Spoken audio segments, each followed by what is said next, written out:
James Gunn is now in charge of the DCEU, or they're now calling it the DCU. I guess they're just trying to rebrand it because the DCEU never really got going. It never really got into stride. It had a few moments of promise, but it never fulfilled its destiny. But now James Gunn is in charge, and recently there was an announcement of all the upcoming projects, how they're going to try and start afresh, start anew, and they've announced quite a few movies and TV shows. And it's definitely looking like a clean slate type of situation. They're trying to do a refresh, a restart, recasting, all that sort of stuff, really, just to kickstart the DC universe once and for all. So in terms of movies, the first thing we have, and probably the most interesting thing, is Superman Legacy. This is going to be written by James Gunn, which I think is good, as he's in charge of the DCU now.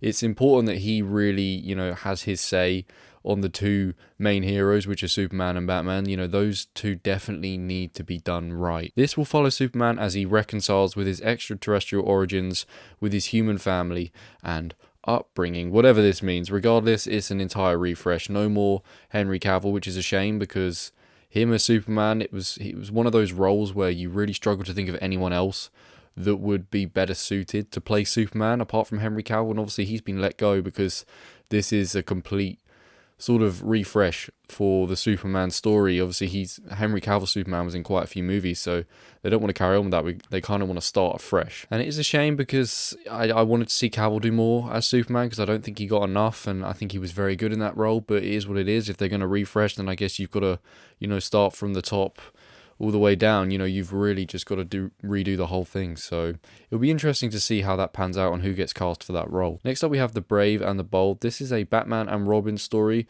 This will introduce Batman and Robin as an unusual father-son story, which will be interesting as we never saw Robin in the DCEU. In fact, we haven't really seen Robin in a live-action film for a long, long time. Of course, he was already portrayed as dead in the DCEU when you get a little glimpse at his suit in Batman v Superman. So obviously, it'll be interesting to see what a version of Robin is going to look like in this universe. And on top of that, I imagine it's going to be a recasting for Batman, because as far as I know, Ben Affleck is no longer in the role of Batman, although he is going to be in the upcoming Flash movie. And then, of course, this is going to be separate from Pattinson's Batman. This is the thing with the DC universe as a whole. You've kind of got three things going on at the same time, maybe even four if you consider Zack Snyder's stuff, which is apparently separate from all the other DCEU stuff. But you then got Robert Pattinson's Batman, and you've got the Joker films. So it really is a bit of a mess in terms of the Batman story. You've got it getting told so many different ways, and again, it's going to be another recasting situation here. The Authority, this is about a group of 7 superheroes that have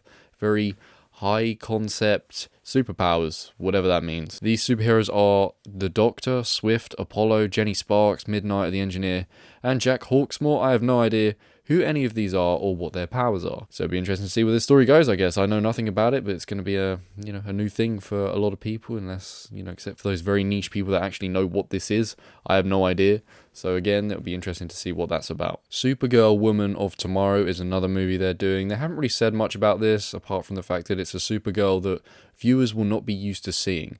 Now, when it comes to Supergirl, there's barely been any iterations of her apart from that TV show a little while ago that, just kind of looked laughably bad in terms of the CG and the budget and all that sort of thing. It got memed quite a lot, so it'll be interesting to see whether they can actually make a proper grounded Superwoman or Supergirl movie even, and see how that fits in with Superman and the rest of this DC universe. The last movie we have is Swamp Thing. Swamp Thing will explore the origins of Swamp Thing. Swamp Thing is a character made of vegetable matter that fights to protect his swamp home and the environment in general, and protect humans whilst fighting off supernatural or terrorist threats. It sounds weird, and it sounds wacky, but I'm up for it. Swamp Thing. We all love a swamp, right? So that'll be interesting. It's, of course, with all these movies, I'm interested to see how they all fit in and piece together. And of course, we've already got other DC movies we know are sort of lined up, like the Flash movie, Shazam 2.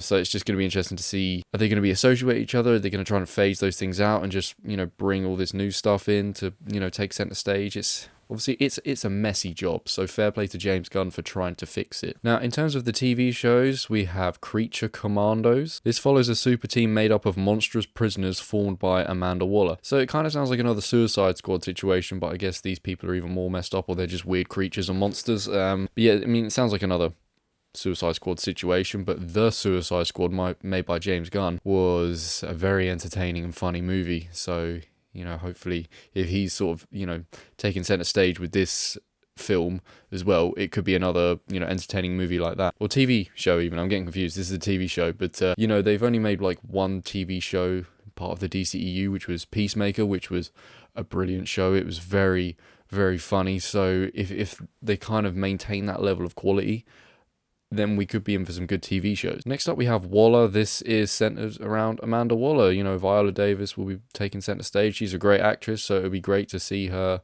sort of take the lead role here, because she's always just kind of had like side bits in all the movies and TV shows that she's featured in. And this show will feature the Peacemaker team, they've said, which is great, because as I said, the Peacemaker show was great. So if it's sort of going along with that and, you know, taking some of the characters from that, again, could be a potentially good show. Another TV show we have is Booster Gold. This character is apparently a bit of a comic relief character. He's a time traveler who uses basic tech from the future to make himself a superhero in the modern day. It sounds like a laugh, sounds like it could be funny, sounds like quite an interesting idea. Someone who could just go forward in time and get all the cool shit and come back and then seem really, like, you know, powerful in the modern day. I'd be interested to see how that pans out, of course, with time travel and whatnot. So yeah, I'm intrigued by this one. Another one we have is Lanterns. This will focus on two members of the Lanterns Corp, Green Lanterns Corp, even the galaxy's foremost law enforcement agency.